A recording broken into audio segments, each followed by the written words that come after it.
कर्ण की 5 गलतियां और वह मारा गया। इस बात से कोई इनकार नहीं कर सकता कि महाभारत के प्रसिद्ध योद्धा और अंतिम दिनों में कौरवों की सेना के सेनापति कर्ण अपने प्रतिद्वंदी अर्जुन से श्रेष्ठ धनुर्धर थे, जिसकी तारीफ भगवान श्री कृष्ण ने भी की। लेकिन कहते हैं कि कुसंगत का असर बहुत घातक होता है। बहुत कम लोग ही होते हैं जो कमल के समान होते हैं। इस कुसंगत के चलते ही कर्ण कई बार गलतियां करते गए। उनकी इन्हीं गलतियों ने कौरवों और पांडवों के युद्ध में उनको कमजोर बना दिया था। महाभारत युद्ध में कर्ण सबसे शक्तिशाली योद्धा माने जाते हैं। कर्ण को किस तरह से काबू में रखा जाए, ये कृष्ण के लिए भी चिंता का विषय हो चला था। लेकिन कर्ण दानवीर, नैतिक और संयमशील व्यक्ति थे। ये तीनों ही बातों उनके विपरीत पड़ गई कैसे? कर्ण के बारे में सभी जानते हैं कि वे सूर्य कुंती पुत्र थे। उनके पालक माता पिता का नाम अधीरथ और राधा था। उनके गुरु परशुराम और मित्र दुर्योधन थे। हस्तिनापुर में ही कर्ण का लालन पालन हुआ। उन्होंने अंगदेश के राजसिंहासन का भार संभाला था। जरासंध को हराने के कारण उनको चंपा नगरी का राजा बना दिया गया था। पहली गलती, ब्रह्मास्त्र। उस काल में द्रोणाचार्य, परशुराम और वेदव्यास को ही ब्रह्मास्त्र चलाना और किसी के द्वारा ब्रह्मास्त्र का प्रयोग किए जाने पर उसे असफल कर देना याद था। उन्होंने यह विद्या अपने कुछ खास शिष्यों को ही प्रदान की थी। उसमें भी किस तरह ब्रह्मास्त्र को असफल करना, ये कम ही शिष्यों को याद था। जब द्रोणाचार्य ने कर्ण के सूत पुत्र होने को जानकर ब्रह्मास्त्र विद्या सिखाने से इनकार कर दिया, तब वे परशुराम के पास पहुंच गए। परशुराम ने प्रण लिया था कि वे इस विद्या को किसी ब्राह्मण को ही सिखाएंगे, क्योंकि इस विद्या के दुरुपयोग का खतरा बढ़ गया था। कर्ण ये सीखना चाहता था तो उसने परशुराम के पास पहुंचकर खुद को ब्राह्मण का पुत्र बताया और उनसे यह विद्या सीख ली। परशुराम ने ब्रह्मास्त्र के अलावा कर्ण को अन्य सभी अस्त्र शस्त्रों की शिक्षा दी थी। फिर एक दिन जंगल में कहीं जाते हुए परशुराम जी को थकान महसूस हुई। उन्होंने कर्ण से कहा कि वे थोड़ी देर सोना चाहते हैं।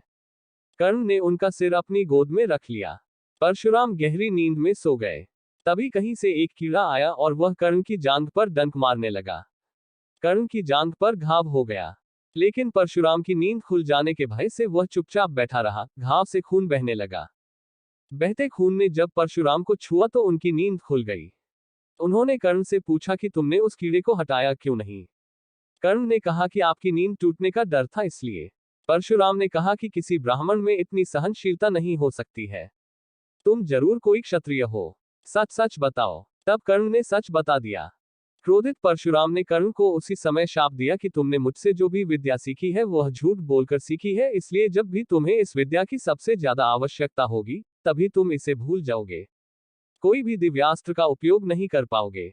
लेकिन अब सवाल यह उठता है कि यदि वह झूठ नहीं बोलता तो सच बताकर क्या परशुराम उसे विद्या सिखाते? नहीं सिखाते। तब वे किससे सीखते? निश्चित ही यह भूल थी, लेकिन भूल नहीं भी थी दूसरी गलती, कवच और कुंडल। भगवान कृष्ण ये भली भांति जानते थे कि जब तक कर्ण के पास उसका कवच और कुंडल है तब तक उसे कोई नहीं मार सकता।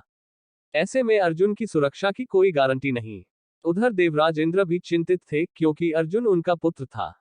भगवान कृष्ण और देवराज इंद्र दोनों जानते थे कि जब तक कर्ण के पास पैदाइशी कवच और कुंडल है वह युद्ध में अजेय रहेगा। तब कृष्ण ने देवराज इंद्र को एक उपाय बताया और फिर देवराज इंद्र एक ब्राह्मण के वेश में पहुंच गए कर्ण के द्वार। देवराज भी सभी के साथ लाइन में खड़े हो गए। कर्ण सभी को कुछ न कुछ दान देते जा रहे थे। बाद में जब देवराज का नंबर आया तो दानी कर्ण ने पूछा, विप्रवर आज्ञा कीजिए, किस वस्तु की अभिलाषा लेकर आए हैं?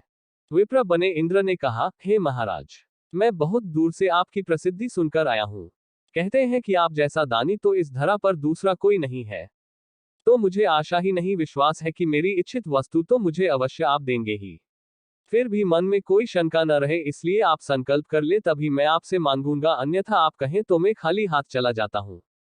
तब ब्राह्मण के भेष में इंद्र ने और भी विनम्रतापूर्वक कहा, नहीं नहीं राजन, आपके प्राण की कामना हम नहीं करते। बस हमें इच्छित वस्तु मिल जाए तो हमें आत्मशांति मिले। पहले आप प्रण कर ले तो ही मैं आपसे दान मांगू। कर्ण ने तैश में आकर जल हाथ में लेकर कहा, हम प्रण करते हैं विप्रवर, अब तुरंत मांगिए। तब क्षद्म इंद्र ने कहा, राजन, आपके शरीर के कवच और कुंडल हमें दान स्वरूप चाहिए। एक पल के लिए सन्नाटा छा गया। कर्ण ने इंद्र की आंखों में झांका और फिर दानवीर कर्ण ने बिना एक क्षण भी गंवाए अपने कवच और कुंडल अपने शरीर से खंजर की सहायता से अलग किए और ब्राह्मण को सौंप दिए। इंद्र ने तुरंत वहां से दौड़ ही लगा दी और दूर खड़े रथ पर सवार होकर भाग गए, इसलिए कि कहीं उनका राज खुलने के बाद कर्ण बदल न जाए। कुछ मील जाकर इंद्र का रथ नीचे उतरकर भूमि में धंस गया। तभी आकाशवाणी हुई, देवराज इंद्र, तुमने बड़ा पाप किया है। अपने पुत्र अर्जुन की जान बचाने के लिए तूने छलपूर्वक कर्ण की जान खतरे में डाल दी है। अब ये रथ यहीं धंसा रहेगा और तू भी यहीं धंस जाएगा। तब इंद्र ने आकाशवाणी से पूछा, इससे बचने का उपाय क्या है? तब आकाशवाणी ने कहा, अब तुम्हें दान दी गई वस्तु के बदले में बराबरी की कोई वस्तु देना होगी। इंद्र क्या करते, उन्होंने यह मंजूर कर लिया। तब वे फिर से कर्ण के पास गए, लेकिन इस बार ब्राह्मण के वेश में नहीं। कर्ण ने उन्हें आता देखकर कहा, देवराज आदेश करिए और क्या चाहिए? इंद्र ने झेपते हुए कहा, हे दानवीर कर्ण, अब मैं याचक नहीं हूं बल्कि आपको कुछ देना चाहता हूं। कवच कुंडल को छोड़कर मांग लीजिए, आपको जो कुछ भी मांगना हो। कर्ण ने कहा, देवराज, मैंने आज तक कभी किसी से कुछ नहीं मांगा और न ही मुझे कुछ चाहिए। कर्ण सिर्फ दान देना जानता है, लेना नहीं। तब इंद्र ने विनम्रतापूर्वक कहा, महाराज कर्ण, आपको कुछ तो मांगना ही पड़ेगा, अन्यथा मेरा रथ और मैं यहां से नहीं जा सकता हूं। आप कुछ मांगेंगे तो मुझ पर बड़ी कृपा होगी। आप जो भी मांगेंगे मैं देने को तैयार हूं। कर्ण ने कहा, देवराज, आप कितना ही प्रयत्न कीजिए, लेकिन मैं सिर्फ दान देना जानता हूं, लेना नहीं। मैंने जीवन में कभी कोई दान नहीं लिया। तब लाचार इंद्र ने कहा, मैं यह वज्ररूपी शक्ति आपको बदले में देकर जा रहा हूं। तुम इसको जिसके ऊपर भी चला दोगे, वो बच नहीं पाएगा। भले ही साक्षात काल के ऊपर ही चला देना, लेकिन इसका प्रयोग सिर्फ एक बार ही कर पाओगे। कर्ण कुछ कहते उसके पहले ही देवराज वह वज्र शक्ति वहां रखकर तुरंत भाग लिए। कर्ण के आवाज देने पर भी वे रुके नहीं। बाद में कर्ण को उस वज्र शक्ति को अपने पास मजबूरन रखना पड़ा। लेकिन जैसे ही दुर्योधन को मालूम पड़ा कि कर्ण ने अपने कवच कुंडल दान में दे दिए हैं, तो दुर्योधन को तो चक्कर ही आ गए। उसको हस्तिनापुर का राज्य हाथ से जाता लगने लगा। लेकिन जब उसने सुना कि उसके बदले वज्र शक्ति मिल गई है तो फिर से उसकी जान में जान आई। अब इसे भी कर्ण की गलती नहीं मान सकते, यह उसकी मजबूरी थी। लेकिन उसने यहां गलती यह की कि वह इंद्र से कुछ मांग ही लेता। नहीं मांगने की गलती तो गलती ही है। अरे, वज्र शक्ति को 3 बार प्रयोग करने की इच्छा ही व्यक्त कर देता, तीसरी गलती। सर्प और कर्ण, अब ये कथा कितनी सच है, इस पर तो शोध होना चाहिए, क्योंकि यह लोककथा पर आधारित है। माना जाता है कि युद्ध के दौरान कर्ण के तूनीर में कहीं से एक बहुत ही जहरीला सर्प आकर बैठ गया। तूनीर अर्थात जहां तीर रखते हैं, ये पीछे पीठ पर बंधी होती है। कर्ण ने जब एक तीर निकालना चाहा तो तीर की जगह ये सर्प उनके हाथ में आ गया। कर्ण ने पूछा, तुम कौन हो और यहाँ कहां से आ गए? तब सर्प ने कहा, हे दानवीर कर्ण, मैं अर्जुन से बदला लेने के लिए आपके तूनीर में जा बैठा था। कर्ण ने पूछा, क्यों? इस पर सर्प ने कहा, राजन, एक बार अर्जुन ने खांडव वन में आग लगा दी थी। उस आग में मेरी माता जलकर मर गई थी। तभी से मेरे मन में अर्जुन के प्रति विद्रोह है। मैं उससे प्रतिशोध लेने का अवसर देख रहा था। वह अवसर मुझे आज मिला है। कुछ रुककर सर्प फिर बोला, आप मुझे तीर के स्थान पर चला दें। मैं सीधा अर्जुन को जाकर डस लूंगा और कुछ ही क्षणों में उसके प्राण पखेरु उड़ जाएंगे। सर्प की बात सुनकर कर्ण सहजता से बोले, हे सर्पराज, आप गलत कार्य कर रहे हैं। जब अर्जुन ने खांडव वन में आग लगाई होगी तो उनका उद्देश्य तुम्हारी माता को जलाना कभी न रहा होगा। ऐसे में मैं अर्जुन को दोषी नहीं मानता। दूसरा, अनैतिक तरह से विजय प्राप्त करना मेरे संस्कारों में नहीं है, इसलिए आप वापस लौट जाएं और अर्जुन को कोई नुकसान न पहुंचाएं। सर्प वहां से उड़ गया और कर्ण को अपने प्राण गंवाने पड़े। चौथी गलती, ब्राह्मण का शाप। परशुराम जी के आश्रम से शिक्षा ग्रहण करने के बाद कर्ण वन में भटक रहे थे। इस दौरान वे शब्दभेदी विद्या सीख रहे थे। एक दिन जब वे इस विद्या का अभ्यास कर रहे थे तब उन्होंने एक गाय के बछड़े को अन्य वन्य पशु समझकर शब्दभेदी बाण चला दिया और उस बाण से बछड़ा मारा गया।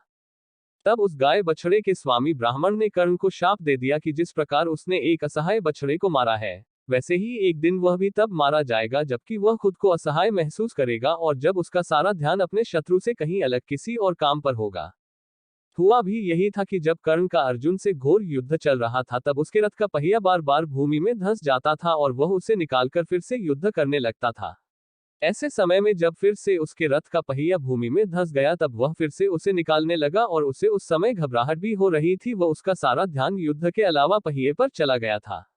वह खुद को असहाय महसूस कर रहा था। ऐसे मौके का लाभ उठाकर अर्जुन ने कर्ण को मार दिया। अंत में 5वीं गलती, कुंती को दिया वचन। एक बार कुंती कर्ण के पास गई और उससे पांडवों की ओर से लड़ने का आग्रह करने लगी। कर्ण को मालूम था कि कुंती मेरी मां है। कुंती के लाख समझाने पर भी कर्ण नहीं माने और कहा कि जिनके साथ मैंने अब तक का अपना सारा जीवन बिताया उसके साथ मैं विश्वासघात नहीं कर सकता। तब कुंती ने कहा कि क्या तुम अपने भाइयों को मारोगे?